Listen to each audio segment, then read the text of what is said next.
Bonjour à tous, bienvenue dans cette vidéo de présentation du département GEA Sénart. Je suis Maïté Guillemin, chef de département, et je vais vous exposer quelques points importants de notre BUT, Bachelor universitaire de technologie GEA, gestion des entreprises et des administrations. Le département GEA, gestion des entreprises et des administrations, est un des départements de l'IUT Sénart-Fontainebleau et nous sommes localisés sur le site de Sénart, à Lieusaint. L'IUT est une composante de l'UPEC, Université Paris-Est-Créteil. Cette dimension universitaire est importante car si l'IUT vise avant tout à former des professionnels, à former à un métier, à une carrière, le fait d'appartenir à l'université a des conséquences. C'est-à-dire que nous cherchons à former des étudiants responsables, à leur inculquer une méthodologie, à leur faire acquérir de l'autonomie et une certaine capacité d'abstraction. Donc l'IUT fait partie de l'université. Alors comment fonctionne le BUT? Le BUT fonctionne de la manière suivante. Des cours en amphithéâtre pour certaines matières, celles qui s'y prêtent, et des TD d'application. Alors, des TD d'application qui viennent mettre en pratique les connaissances théoriques qui ont pu être acquises en amphithéâtre ou des matières uniquement composées de TD. Les cours en amphithéâtre rassemblent l'ensemble de la promotion, tandis que les TD d'application sont limités à 30 étudiants maximum, ce qui permet un enseignement de proximité particulièrement pertinent, où les étudiants ont toute la liberté de poser des questions, de demander des approfondissements, etc. Une particularité aussi du fonctionnement du BUT, et ce qui montre la variété et le double rôle de l'IUT, qui fait dimension pratique et puis aussi dimension universitaire, c'est que les enseignants sont issus de différents milieux. Alors, il y a des enseignants issus du milieu universitaire, professeurs d'université, maîtres de conférences, professeurs agrégés, professeurs certifiés, dont le point fort est vraiment la pédagogie. Ce sont des enseignants de métier. Mais il y a aussi, pour la dimension plus pratique, plus professionnelle, des intervenants issus du monde de l'entreprise et spécialisés.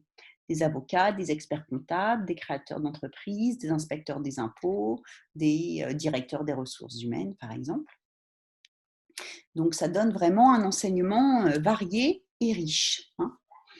Et nous avons également un cursus aménagé pour les sportifs de haut niveau, dont les cours sont situés à Paris.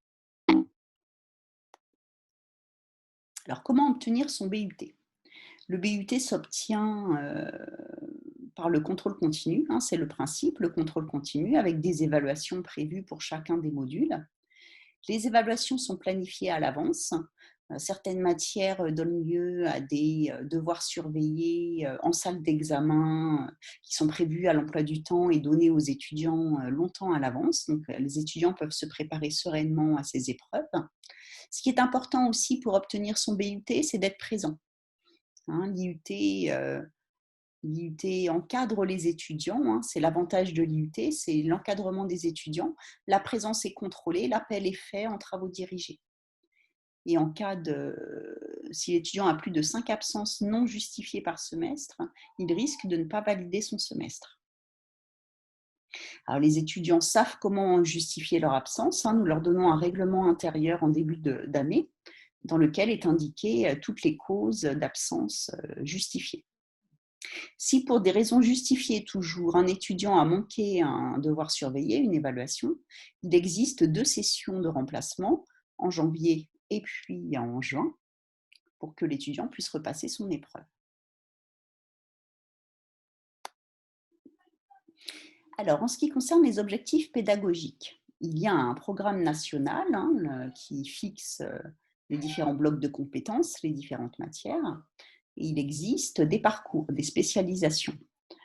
Les enseignements sont communs à l'ensemble de la promotion en première année, semestre 1 et 2. Donc la première année est encore assez généraliste. En deuxième année, en début de deuxième année, on se spécialise. Et la spécialisation continue en troisième année, donc au semestre 3 à 6. 3 parcours de spécialisation. un en ressources humaines, gestion et pilotage des ressources humaines, un en comptabilité, gestion comptable, fiscale et financière, et un en management, gestion, entrepreneuriat et management d'activité. S'agissant de la première année, si on revient à la première année, semestre 1 et 2, comme on l'indique, des enseignements communs à l'ensemble de la promotion, le BUT est organisé autour de blocs de compétences. 3 ici, identifier les processus de l'organisation, les éléments d'aide à la prise de décision et les relations entre les parties prenantes. Comme matière, support, on peut envisager les langues, le droit, le management, l'économie, la comptabilité ou encore l'informatique. Grâce à l'encadrement dont j'ai parlé tout à l'heure, le taux d'échec est faible, encadrement par les enseignants, par les assistantes pédagogiques, présence surveillée, le taux d'échec est faible, le contrôle continu aussi qui joue, et le redoublement est possible. En deuxième et troisième année, semestre 3 à 6, on se spécialise avec 3 parcours possibles et toujours des blocs de compétences dans lesquels on pourra retrouver des matières. Donc pour les ressources humaines, processus administratif RH, politique RH. Pour la gestion, entrepreneuriat et management d'activité, une réflexion autour de la valeur, proposition de valeur, chaîne de valeur, avec différentes matières proposées. Et pour la gestion comptable, fiscale et financière, une étude de l'information comptable, fiscale et sociale, et une étude sur les outils d'analyse et de prévision de l'activité. Donc une spécialisation en deuxième et troisième année. Autre particularité du BUT, et petite spécificité aussi du département GEA-Sénart, ce sont les stages obligatoires, donc ça qui sont imposés nationalement, et l'ouverture internationale qui est chère à notre département. Donc il est prévu entre 22 et 26 semaines en entreprise de stage,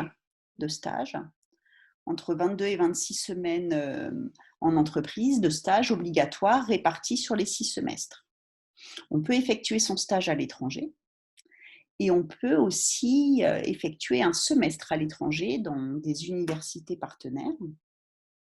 Semestre et stage à l'étranger également est possible, ou même année complète à l'étranger.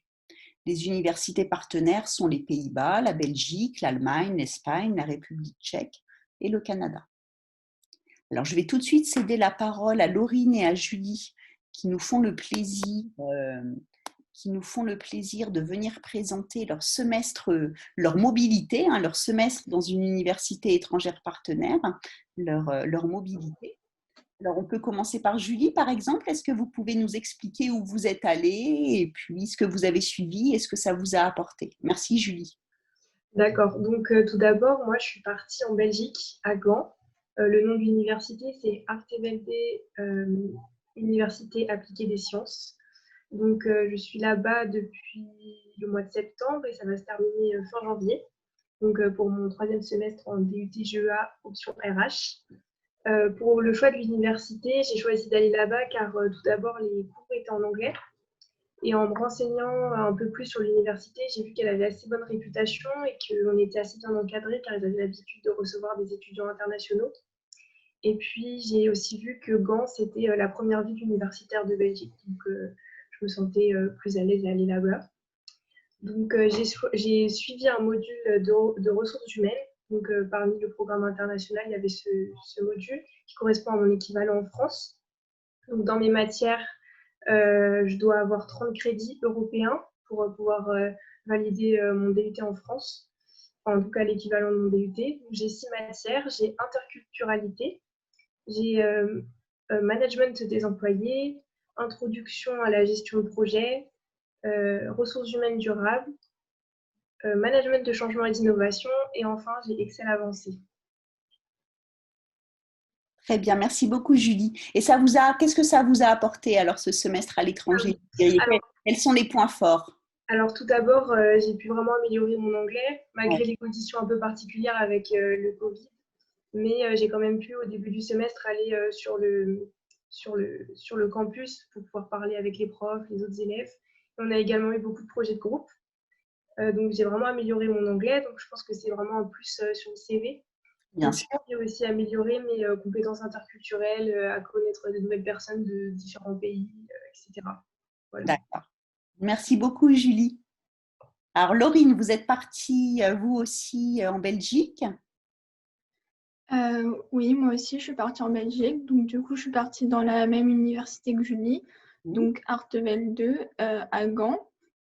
Donc, j'avais choisi cette université pour des raisons un peu similaires. Je m'étais renseignée sur les cours et j'avais vu que ça me plaisait. Et puis, j'avais vu également que dans l'université, c'était un peu comme à l'UT, c'était plutôt des cours en petits groupes de 20 ou 40 élèves et pas trop d'amphithéâtre. Et je trouve ça mieux d'être en petit groupe. Et j'avais aussi vu que Gand, c'était une grande ville universitaire animée, pas loin de Bruxelles, de Bruges, donc avec une localisation assez intéressante. Donc, c'est pour ça que j'avais choisi cette destination. Donc, du coup, j'avais des cours un petit peu différents de ce que j'avais en France. Donc, j'ai choisi l'option GMO. Donc, du coup, mes cours, ils sont assez orientée sur le marketing. J'ai business marketing, j'ai stratégie internationale, j'ai marketing international, j'ai aussi une introduction graphique au design graphique. J'avais un hollandais débutant, comme c'est la langue ici qu'on parle, avec des cours un peu sur la culture locale. J'avais communication interculturelle, donc ça diffère un peu de ce que j'aurais eu si j'étais restée à l'IUT en France pour mon troisième semestre. Et du coup, je pense que ce que ça m'a apporté, premièrement, déjà, j'ai amélioré mon anglais un petit peu, même si c'était un peu compliqué avec les conditions sanitaires actuelles. Mais bon, peut-être que si des personnes qui regardent cette vidéo partent dans 1 an ou 2 ans, les conditions seront sûrement meilleures. Donc, C'est ça vrai ira que c'est mieux. des circonstances spéciales cette année pour vous deux, hein, bien Oui. sûr. Donc ça, on comprend. Mais vous avez trouvé ça enrichissant, Laurine, aussi, comme je... Oui, j'ai quand même trouvé ça enrichissant de pouvoir rencontrer des personnes de d'autres pays européens. Et puis, comme la manière d'enseigner est un peu différente, ça change et c'est intéressant de découvrir de nouvelles manières de faire. Et voilà. D'accord. Et vous avez amélioré votre anglais, vous aussi, Laurine? Oui, je pense que j'ai un peu amélioré mon anglais aussi. Bon, bah, ça, c'est bien. Parfait. On verra ça au S4. Merci beaucoup. Merci beaucoup, Julie et Laurine. Voilà. Donc, pour les 3 années, l'alternance est possible. Hein, en première année de but, en deuxième année de but et en troisième année de but. Étudier tout en acquérant une expérience professionnelle. Le rythme est le suivant, 2 jours à l'IUT, 3 jours en entreprise, hein, dans des petites entreprises, moyennes entreprises ou des grands groupes, hein, comme Safran, Disneyland, Van Cleef & Arpels, Air France, etc. Donc la professionnalisation par les stages, par l'apprentissage est très importante à l'IUT et dans notre département en particulier. Hein, donc dans notre département, professionnalisation et ouverture à l'international. Donc je vais donner la parole maintenant à Erika. Erika, est-ce que vous êtes avec nous? À Erika qui suit la deuxième année en alternance et qui va nous parler de cette expérience. Erika, on vous écoute et merci beaucoup pour votre intervention. Pas de souci. Donc, j'ai choisi de faire l'alternance en deuxième année parce que je voulais rajouter une dimension professionnalisante à mon diplôme. Vous pouvez mettre votre caméra si vous voulez, Erika, comme vous le souhaitez. Oui, là, je ne pourrais pas, désolée. D'accord, Donc, j'ai choisi de rajouter une dimension professionnalisante et qui me permettrait de mettre plus de pratique à la théorie qu'on apprend en cours. Et je trouvais que le temps alterné avec les cours était assez faisable, assez facile, même si on a 3 jours en entreprise du lundi au mercredi, où je fais des erreurs, par exemple, des horaires, par exemple, de 9h à 18h, moi, parce que je suis en contrat de 39 heures. Et à l'IUT, c'est le jeudi et le vendredi, avec des cours qui sont entre 9h et 18h aussi. Mais on pourrait penser que c'est lourd, mais comme au travail, on a moins de choses à réviser le soir ou autre, Ça fait que les journées sont très, très bien alternées et que la charge de travail, elle est assez tenable. En sachant aussi qu'on a le droit de prendre des vacances lorsqu'on est en entreprise. Donc, je ne sais pas si je devais préciser d'autres choses. Non, en tout cas, ça vous apporte beaucoup, Erika. Vous trouvez que c'est une richesse de connaître cette dimension pratique qui vient compléter les cours. Vous êtes satisfaite de ce système? Oui, je suis très satisfaite de ce système parce que ça nous permet de connaître le monde du travail en même temps que nous allons en cours. Donc, Oui. de petit à petit, et de savoir aussi quel métier nous pourrons faire après l'obtention du diplôme. Ça nous permet de voir les tâches et les missions qu'on sera amené à faire et savoir si ça nous plaît vraiment de continuer aussi dans cette voie. Donc, oui, c'est très enrichissant pour moi et ça me conforte dans le choix que j'avais pris de faire ce choix d'études et de carrière professionnelle. C'est vrai que la mobilité et l'alternance, c'est bien pour le CV et Oui, ça permet surtout pour l'alternance de bien choisir sa voie professionnelle en connaissance de cause, en tout cas. oui, c'est vrai. Merci beaucoup, Erika. Merci Merci. pour votre intervention. Merci. Alors, en ce qui concerne la vie étudiante, qui est importante aussi, les relations entre étudiants, la bonne entente, l'esprit GEA, des séjours au ski et à l'étranger sont organisés.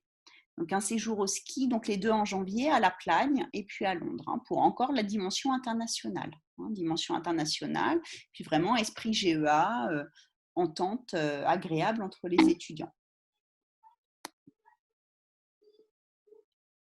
Alors, les poursuites d'études. Après le but GEA, on peut intégrer un Master 1, sciences économiques et de gestion, des écoles de commerce, gestion et management, ou d'autres types de formations, école de RH, diplôme comptable, le DCG.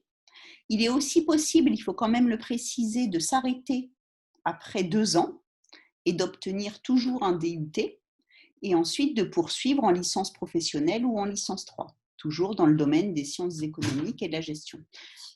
De nombreux étudiants poursuivent leurs études. Il faut savoir que les poursuites d'études sont très fréquentes à l'IUT. Les poursuites d'études sont très fréquentes. On peut aussi bien sûr intégrer le marché du travail, l'insertion professionnelle. Alors, tout dépendra des parcours que vous aurez retenus. Donc, si on prend les 3 parcours, voici les types de services dans lesquels on peut travailler et le type de métier. Donc, pour le parcours comptabilité GC2F, cabinet comptable et services comptabilité des entreprises. Pour le parcours GPRH, les services RH, l'administration du personnel, la paye, le recrutement, la formation. Et pour le parcours management, assistant de gestion, gestion de clientèle, gestion de production, assistant manager, etc. Donc, de véritables métiers, de vrais métiers avec de vraies missions. Donc, l'insertion possible est bien sûr possible après un BUT. Alors, quelles sont pour terminer les conditions d'admission? Avoir candidaté sur Parcoursup, avoir obtenu son bac ou être en réorientation après une L1 notamment. Bacs généraux ou technologiques sont acceptés, bac STMG. Ne pas avoir de problème de comportement, ça c'est fondamental, pas de bavardage, pas d'insolence, pas d'absentéisme. Nous tenons à pouvoir assurer un enseignement sérieux, dans de bonnes conditions, agréables. Et ça, c'est vraiment un critère très important. Bien sûr, avoir un bon niveau dans des matières que l'on peut retrouver en BUT. Alors, il faut savoir que notre département GEA Sénart est très sélectif, puisque nous avons reçu en 2020 plus de 2600 dossiers. Donc, la sélection est très ferme. C'est pour ça aussi qu'il y a un taux d'échec qui est faible. C'est la sélection plus l'encadrement, le contrôle des absences fait que le taux de réussite est important. Et en ce qui concerne nos capacités d'accueil, nous avons 120 places en formation initiale en première année et 30 en alternance, ce qui fait 150 places pour le but 1. Donc voilà ce qu'on pouvait dire sur le département GEA Sénart. Merci pour votre attention. Au revoir.